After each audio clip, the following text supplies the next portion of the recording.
Ես օգնողն եմ, եկել եմ սենց տեսել եմ, բայց որ չգիտեմ ինչից է տուժը, մի հատ պետքա տարածքը ուսումնասիրեմ, չէ, կարող է ինչ-որ վտանգավոր բան եղել, օրինակ գազ է եղել, կամ ինչ-որ հոսանքից է այդ ամեն ինչ եղել, տարածքը ուսումնասիրում եմ, նայում եմ անվտանգ է, ցույց եմ տալի, որ ես կարող եմ օգնել, հեռու գնացեք ու մոտեցա տուժածին։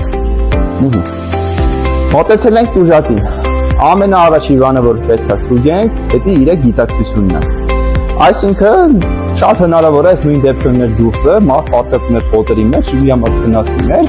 պետք է ստուգի ինքը քննածա, քննաշի, առավոտ որ գալիս եք դասի, որ ոնց եմ ձեզ արթնացնում։ Խփում են մի անգամից։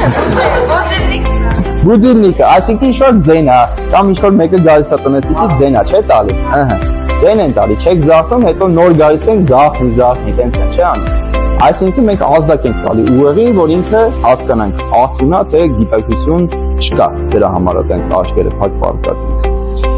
Հիմա իրան ազդակ ենք տալի, անունը գիտենք, անունն ենք ասում։ Սոս, ազդականք չկա, այսինքն ինքը քնած չի, ինքը գիտակցություն չունի, դրա համար այտենց պարկած։ Բարձր չէ։ Այդ ամեն ինչը անում ենք բարձր ձայնով, որովհետև շուրջը աղմուկ է լինում ու թեթև թափ տալով, պետք չի շատ ուժեղ իրան թափ տալ։ Պետք չի իրան խփել, ինչ-որ այտենց